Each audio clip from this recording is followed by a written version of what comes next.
Hello everybody, welcome back to my channel. My name is Ashley Hannah and today we are going to do the long-awaited, just for myself so I can edit, the best books of 2025. I've had a very hard time narrowing down these best books because I'm indecisive, everyone in my personal life knows, and I loved a lot of stuff this year. Sue me. So I'm going to talk about all those books. I do have some addendums, some very specific caveats, shall we say, and I do have an honorable mentions category. And yeah, let's get started. But first, I have to say thank you for 1,000 subscribers. That was my main goal for this year for this channel, so we hit it. I'm super pleased, and I'm happy to have all you guys here, and yeah, keep watching. The first order of business is to talk about my honorable mentions, which are the books that got like 4.5/5 stars, but they didn't, I don't know, they just don't feel like the best books. I don't know what that book would have to do to get there, but it didn't do it. One of the books was a little bit of a sleeper. I did not expect me to like it that much, and I did. So that book was Not Quite Dead Yet by Holly Jackson. And I'm surprised, Kelsey Priest, because I'm a Holly Jackson hater. I don't like her work, quite frankly. Yeah, I don't tend to like her work. I read other books by her. I read the Good Girl's Guide to whatever, and I just didn't see the hype. But the thing that I liked about this book was that, one, it was in the adult category, like the adult genre, and it just seemed less insignificant and hokey, I guess. Two, she hasn't done a thing where Holly Jackson is British, but she writes for people in America, and so sometimes her characters do these weird Briticisms. There was none of that in this book. And three, I just really enjoyed the plot, which was this woman named Jet, who is a 27-year-old, feels like she's not where she needs to be in life, but she thinks she has all the time in the world, but when she gets attacked on Halloween night and it causes an aneurysm that will lead to her death in 7 days, she has to solve her own mystery, her own murder, and reconcile with the fact that life isn't infinite. We have endings to our lives. And yeah, and she goes on this adventure with her kind of ex-friend, Billy. I loved it. I loved Billy. I loved Jet. I really enjoyed it. It just didn't do like anything spectacular, but it did make me almost cry. So it did do that. Honorable mention. I would suggest reading this. Another honorable mention is Siddhartha by Hermann Hesse. I never in a million years thought I would like this book. This is a book that my dad was begging me to read, basically. And it's almost like a self-help book.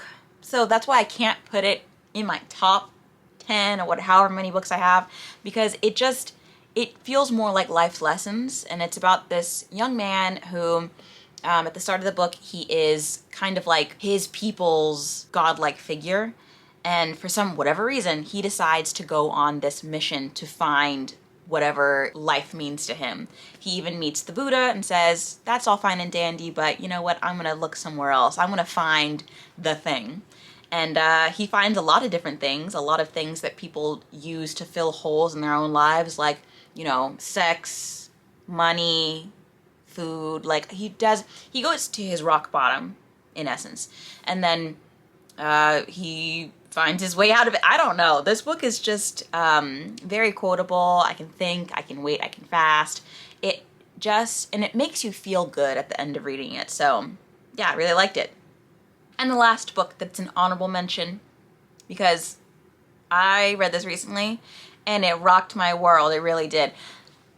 Fahrenheit 451 by Ray Bradbury. Everyone knows what this book is about, except for me when I first read it. This is a book about firemen who are the opposite of what they are in our reality. They are men who start fires, because in this dystopian world, books are banned. No one's allowed to read them. You're only allowed to watch TV, basically trash TV, and people will like race their cars really fast outside, and there's a lot of killing and just terrible things happening in this world.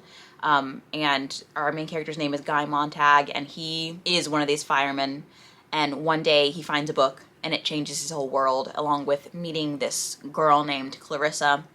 And yeah, I feel like I can't say anything more about this book that won't spoil it, but just know that it talks about knowledge being power and the government's control and yada yada yada. It's just a very fine and dandy book. I would suggest reading. That's why it's on the honorable mentions. Yeah. Okay, I only wanted to have 3 books in this section, but I have to add a 4th because this one made me cry for like 5 days. My grandmother asked me to tell you she's sorry by Fredrik Backman. This book, it's about to make me cry right now.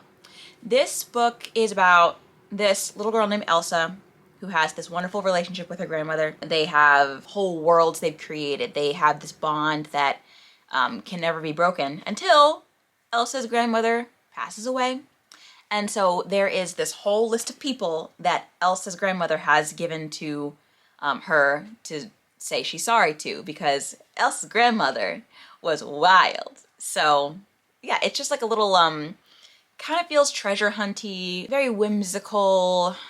There's a lot of made up stuff, but there's also, in that Fredrik Backman way, he makes the silly stuff really serious, but then makes the serious stuff really silly in turn and makes it lighter. And you know what? I feel like I should put this on my best books. But no, I won't do that. No, because it was a little difficult to read because of the childlike nature to it. But I still really loved it, and that twist at the end, sad. Really sad. Okay, now we're to the portion of the video where we talk about the books that made it to my top, I'm gonna say 10 of this year. So first up we have, let's go with this big chunky one. So I have been reading a fantasy series, you might have heard of it, the A Song of Ice and Fire series. I read 3 of the books in the series. I read books number 2, 3, and 4. And I don't know, this is book number 3 in the series, A Storm of Swords. Everyone told me I would love this book, that it would rock my world, and it would just be nonstop action from start to finish, and it was.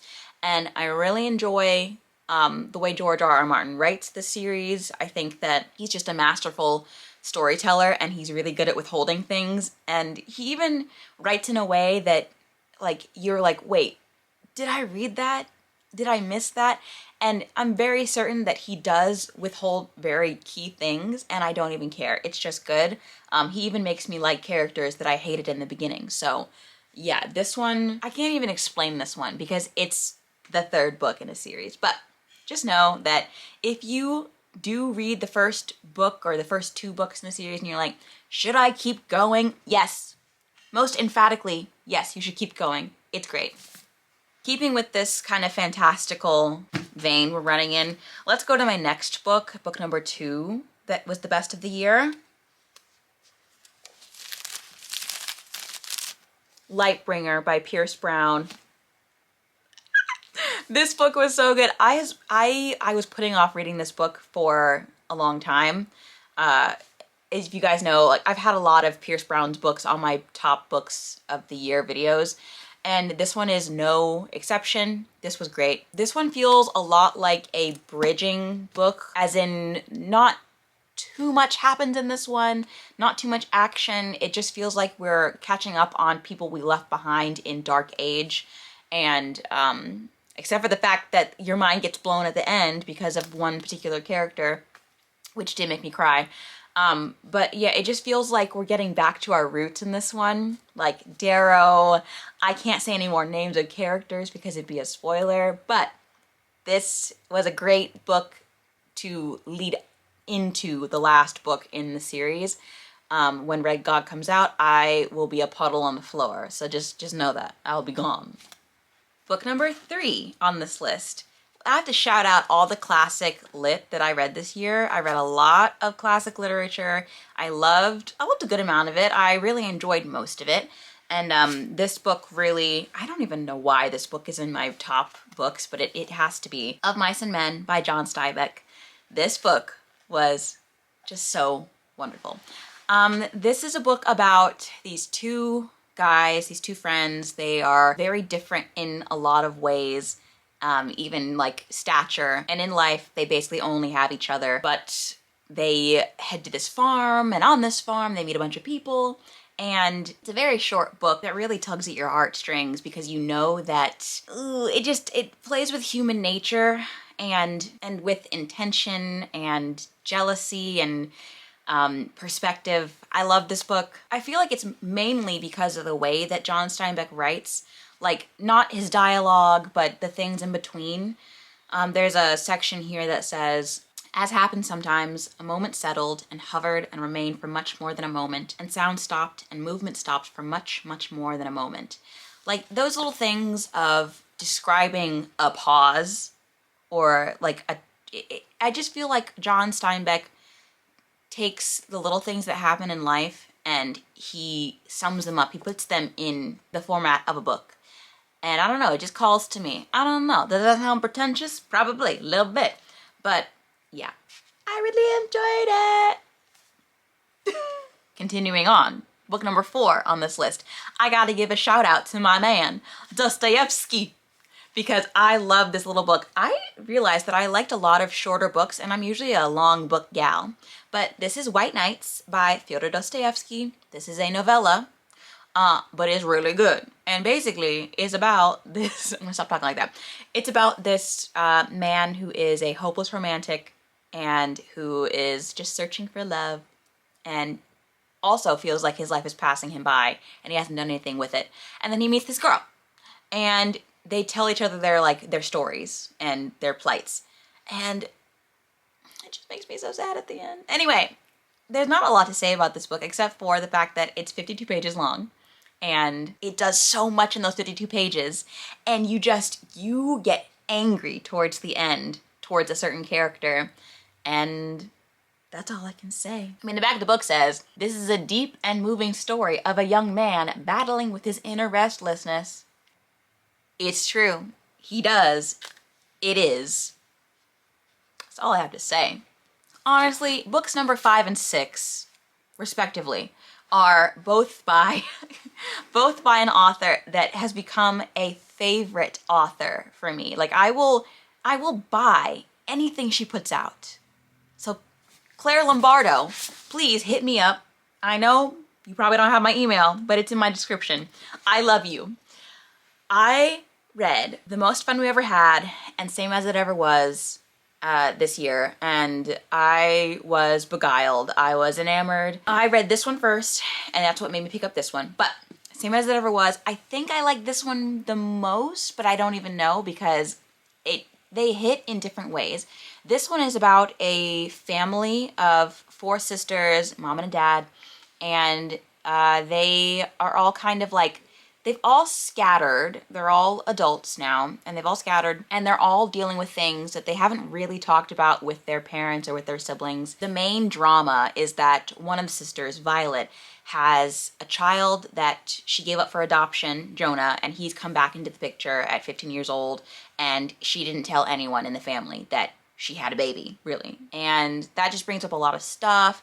It goes back and forth between the now with the sisters and then back in the day with the mom and the dad. And I mean, I feel like you'll just love this if you have siblings and you relate to that like dynamic at all, because I just feel like it really encapsulates family and the weird dynamics that happen in a family. So that's this one. And then Same As It Ever Was is the other book that I read. I'm pretty sure that this is just her sophomore novel. This one is really different from this one. This one you feel like it makes you feel good most of the time. This one you just feel kind of bad most of the time, or you just kind of feel angry and apathetic towards this character, and she knows that she doesn't deserve any pity. But this is Julia Ames. This is her story. This main character is 57 when we're reading about her. And she has led a life. She's in some drama now, and she feels like her life, she has a lot of things in her life that should make her feel great, and she just doesn't. She's a little bit depressed, and you kind of understand why she feels that way in this book. But then she also gets in her way a lot of the time.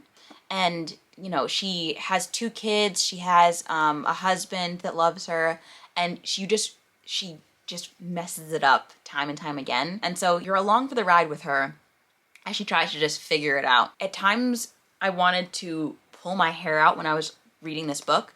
And then when Claire Lombardo like takes you through the journey of this person, you're like, oh man, I can't be mad at her. But then you can. So this, oh, I love this book so much, and it made me so freaking sad. I cried like a baby. In fact, all the books on this list affected me in an emotional way. So just know that. They affected me. Love, book number 7 on this list. I'm cheating a little bit, but not really, because technically, if you look at these books as a whole and not their parts, this is one book.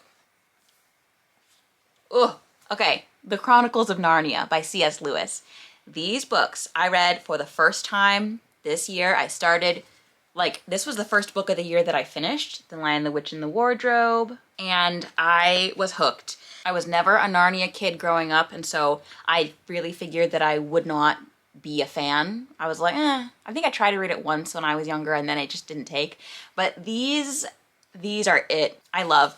I would suggest reading order to be Lion, the Witch, and the Wardrobe, Prince Caspian, then The Voyage of the Dawn Treader, then The Silver Chair, then The Horse and His Boy, then The Magician's Nephew, I know, controversial, and then The Last Battle. So that is the correct order. Don't read it in the order that they say to. Read it in publication order, please. Yeah, I am a sucker for an allegory. I'm a sucker for a book with some Christian values, some Christian morals, and I love Aslan. And there were, of course, some books in the series that weren't 5 stars.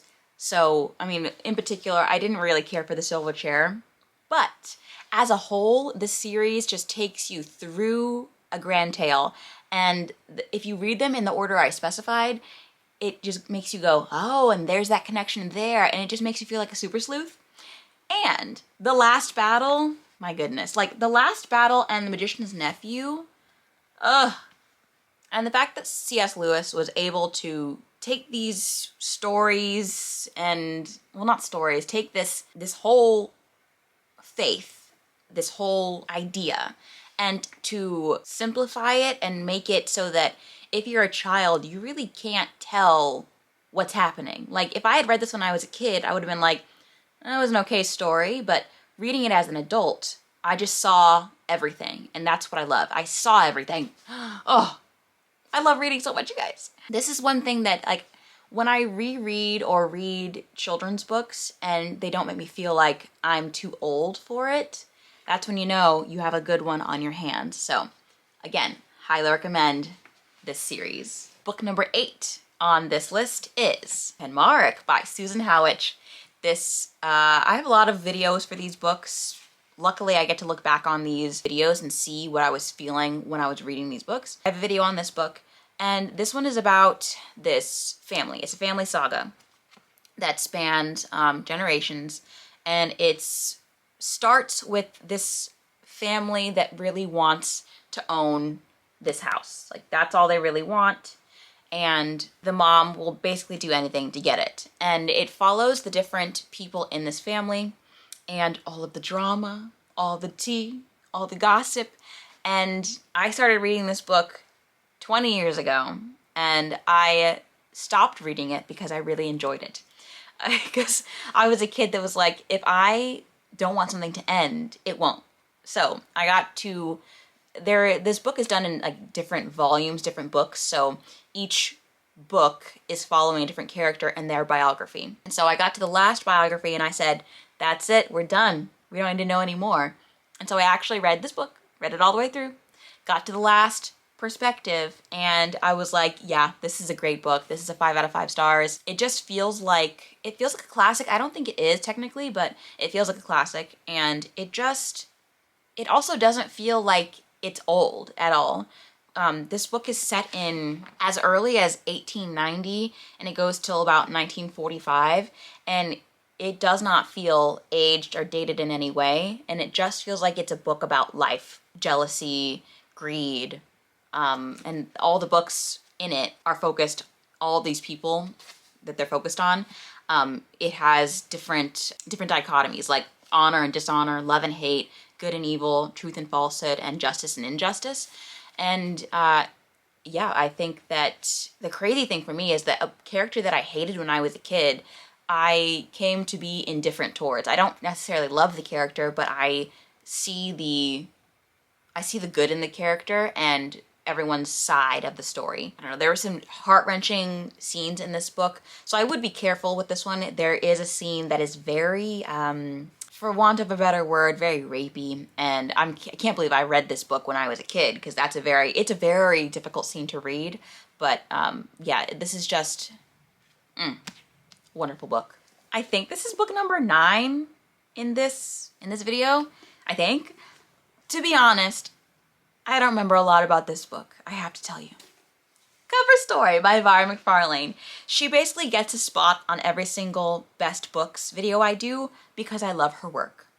This is about Belle, who is working in a Manchester office as a journalist, but she has a podcast, and she's working in this office. She goes undercover, essentially, and exposes things, and there is this new guy in her office named Connor, and he has been going through some things in life, and now he's an intern. And when they meet each other, it's not love at first sight because he can't control his face, and Belle notices he can't control his face. So, I mean, same Connor, same. So they get off to a bad start, and then through a twisty-turny chance of events, they end up having to fake date. There's a lot of forced proximity in this book, and I love Vari. I love her work, I love to see it. All of her books have a little bit of yearning in them, and she just does romance in a great way that's not too romancy. It's just the story of somebody's life or somebody's lives, and they just happen to fall in love. I love it, I love it. I don't remember crying, but you know what? That's okay. We don't always have to cry. Was that my last book? Oh no. No! Okay, I have to add another book. The last book, number 10, I forgot about it because I don't have it. I didn't buy it. I picked this up from the library, read it, and was like, my world has been shaken to its core. Call me a shaken passion tea lemonade. I read The Screwtape Letters by C.S. Lewis. It was a big C.S. Lewis year, let me tell you. I read this book. I fell in love with it because it's this book about these two demons this one demon that's writing a letter to his, this other demon. And they're basically corresponding, telling each other, the superiors telling the underling how to recruit the people of Earth and like the humans to the evil side, to the dark side. It's wonderful because, well, it's not wonderful, that premise, but the book is wonderful because it is really clever.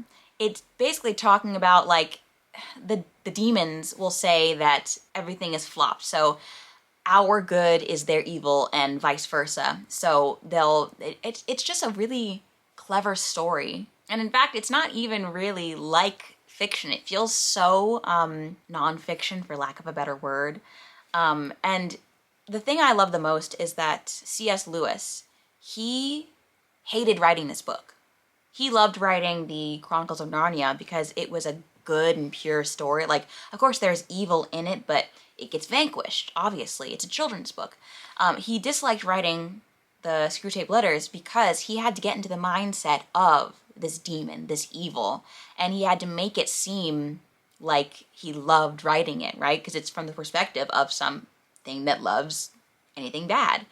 And I think that's just a really good testament to the goal of a writer is to make people empathize with the characters. And obviously you don't have to agree with them, but you have to see where they're coming from. And I just thought that was really clever. I loved it. Like, they call their God our Father below. Like, it's, ooh, even saying that makes me go, ooh. And it talks about all the ways in which, like, our enemy, the devil, takes things that are inherently good, like church and family and altruistic morals, and he's able to twist them and to make them, you know, bad. Like, we all know those church people that seem holier than thou and are judgmental and don't have grace for other people. So, of course, the enemy would show a person that's faltering and doesn't have that faith, doesn't have that belief, and shows them that side of the coin. Like, there's always two sides to a coin. And I don't know, the book just illustrates all those ways in which you can turn a good thing bad. And I just love all the symbolism in C.S. Lewis's work. So yeah, love that book. This is reminding me that I need to purchase it because it's so good. Okay, so those are all the books that I loved and recommend to anybody. Let me know if you've read any of these books. Let me know what your top what were your favorite books this year? Were they new releases? Were they backlist books? Were they classics? Let me know. And I think this is going to be the last video before the new year. So I'm wishing everybody a happy new year. Please be safe. Don't do anything I wouldn't. And I'll see you guys in 2026. Bye.